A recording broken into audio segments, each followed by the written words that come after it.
Hello friends, welcome to my channel. இன்றைக்கி நம்ம பார்க்க போகிறது மட்டன் குழம்பு எப்படி செய்கிறதுன்னு பார்க்க போகிறோம். வீடியோக்குள்ளே போகிறதுக்கு முன்னாடி நம்ம சேனலை நீங்கள் சப்ஸ்கிரைப் பண்ணலைன்னா மறக்காமல் சப்ஸ்கிரைப் பண்ணுறங்க. கூடவே பெல் பட்டனையும் கிளிக் பண்ணுறங்க.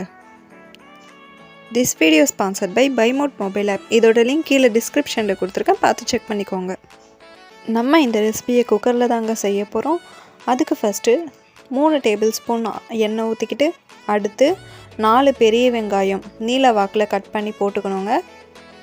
அது கூடவே நம்ம கல் உப்பு கொஞ்சமாக ஆட் பண்ணிக்கணும். நம்ம உப்பு ஆட் பண்ணிக்கிட்டோன்னா நம்மளுக்கு சீக்கிரமாகவே வெங்காயம் வணங்கிடும். அடுத்ததாக இது கூடவே 4 உருளைக்கிழங்கு நம்ம கட் பண்ணி போட்டுக்கலாம். தோலை எடுத்துட்டு கட் பண்ணிக்கணுங்க, அப்போ தான் நல்லாயிருக்கும். நம்ம வெங்காயத்து கூடவே இதையும் போட்டுட்டோம் அப்படின்னா எண்ணெயிலே கொஞ்சம் டீப் ஃப்ரை ஆகிடும்.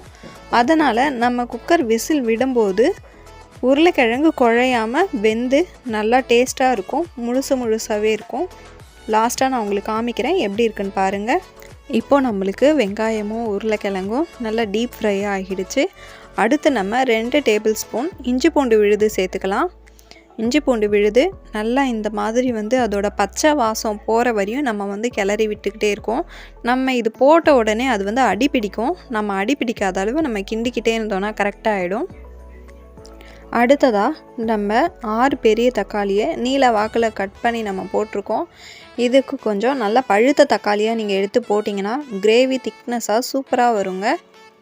இப்போ நம்ம இஞ்சி பூண்டு போட்டோடனே லைட்டாக அடியில் அடி பிடிக்கிற மாதிரி இருக்கும். பட் தக்காளி நீங்கள் போட்டதுக்கப்புறமா அது நார்மல் ஆகிடும். நீங்கள் கிண்டி விட்டிங்கன்னா அதோட தண்ணி பதம் எசன்ஸ் எல்லாமே அடி பிடிக்காமல் ஆகிடும். எண்ணெய் பிரிஞ்சு வர்ற அளவு நல்லா இது வேகட்டும். இப்போ பாருங்கள், தக்காளி நல்லா வெந்துருச்சு. இப்போ இது கூடவே அடுத்து நம்ம மட்டன் கறி இருக்குதுல்ல, அதை ஆட் பண்ணிக்கலாங்க.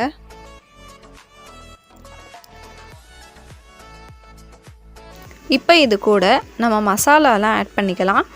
இதுக்கு 2 டேபிள் ஸ்பூன் மிளகாய்த்தூள், 1/2 டீஸ்பூன் மஞ்சள் தூள். அடுத்ததாக நாங்கள் வீட்டிலே கரம் மசாலா ரெடி பண்ணோம், அதில் 1 ஸ்பூன், சின்ன ஸ்பூனில் 1 ஸ்பூன். அடுத்து 3 டேபிள் ஸ்பூன் கொத்தமல்லி தூள், 1/2 டீஸ்பூன் சீரகத்தூள், 1/2 டீஸ்பூன் மிளகுத்தூள். இது எல்லாத்தையும் போட்டு ஒன்றா மிக்சிங் பண்ணணும்.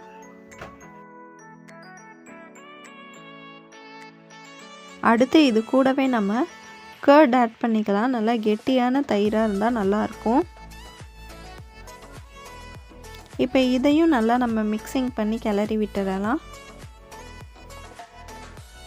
அடுத்து இது கூடவே புதினா கொத்தமல்லி ரெண்டுமே ஒரு கைப்பிடி அளவு எடுத்து நம்ம இதில் போட்டு நல்லா வணக்கிடலாம். அப்போ லாஸ்ட்டாக நீங்கள் சேர்த்திங்கன்னா அதோட எசன்ஸ் நல்லாயிருக்கும். இப்போ இது கூடவே நம்ம குழம்புக்கு தேவையான அளவு தண்ணி ஆட் பண்ணிக்கலாம். இப்போ நம்ம குக்கர் மூடி போட்டு மூடிடலாம். ஒரு 6 விசில் வரணும். குக்கர் விசில் அடங்குந்தோ இந்த மாதிரி ஓப்பன் பண்ணி பார்த்துடலாம். இப்போ பாருங்கள், சூப்பராக இருக்குது பாருங்கள் கிரேவி. நான் சொன்னால உருளைக்கிழங்கு இந்த மாதிரி உடையாமல் வரும்னு சொல்லிட்டு நல்லா முழுசாக இருக்குது பாருங்கள். நீங்களும் இந்த மாதிரி ட்ரை பண்ணி பாருங்கள், உங்கள் வீட்டில் சூப்பராக இருக்கும். இதை இட்லி, தோசை, சப்பாத்தி, பூரி, ஒயிட் ரைஸ் எல்லாத்துக்குமே சூப்பரான ஒரு டிஷ்ஷுங்க இது.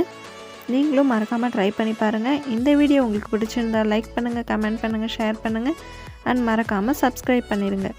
தேங்க்ஸ் ஃபார் த வாட்சிங்.